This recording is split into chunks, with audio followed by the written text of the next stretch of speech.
শুধু কি মাছ মাংস দিয়েই কাবাব হয়? না, সম্পূর্ণটাই ভুল ধারণা। আজকে আমি আপনাদেরকে কচি কলা দিয়ে কাবাব বানিয়ে দেখাবো।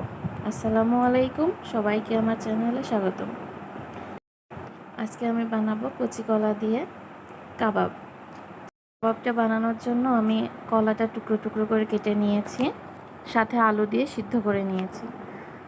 আলু আর কলাটা ম্যাশ করে নিয়েছি, আর কলাটা চোচা সহই আমি সিদ্ধ করেছি।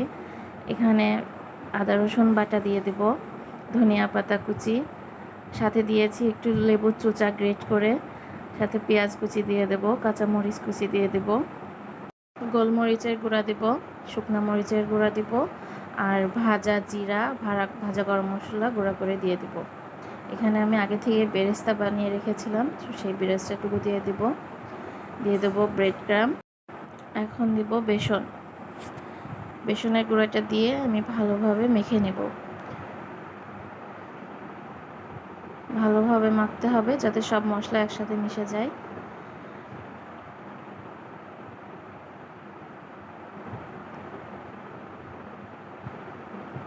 এরপরে আমি একটা ডিম দিয়ে দিব আর সামান্য লবণ দিয়ে দিব।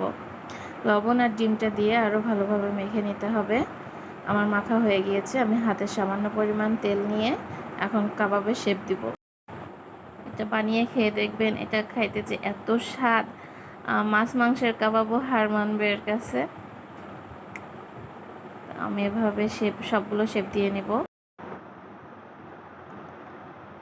দেখুন আমি কি সুন্দরভাবে শেপ দিয়ে নিচ্ছি। সবগুলো আমি একসাথে শেপ দিয়ে এক সাইডে রেখে দিব। এদিকে আমি একটা ডিম গুলিয়ে নেব। ডিমের মধ্যে সামান্য লবণ দিয়ে ভালোভাবে গুলিয়ে নিতে হবে। এখন আমি সেই বানানো কাবাবটা ডিমের মধ্যে দিয়ে কোট করে নেব। চুলার উপরে আমি একটা প্যান বসিয়ে দিয়েছি, তো এখানে তেল দিয়ে দিয়েছি, গরম হয়ে গিয়েছে। এটা একদম লো হিটে ভাজতে হবে। বেশি হাই হিটে ভাজতে গেলে এটা উপরে পুড়ে যাবে, ভিতরে কাঁচা থাকবে, তখন খেতে ভালো লাগবে না। একটু ধৈর্য ধরে লো হিটে ভাজতে হবে, কয়েকবার উল্টে পাল্টে দিতে হবে। তো আমি এটা একটু সময় নিয়ে ভেজেছি, ভিতরে যাতে কাঁচা না থাকে। আমার ভাজা হয়ে গিয়েছে, এখন আমি এগুলো তুলে নেব। এটা খেতে যে এত মজা, একবারের জন্য হলেও সবাই ট্রাই করবেন।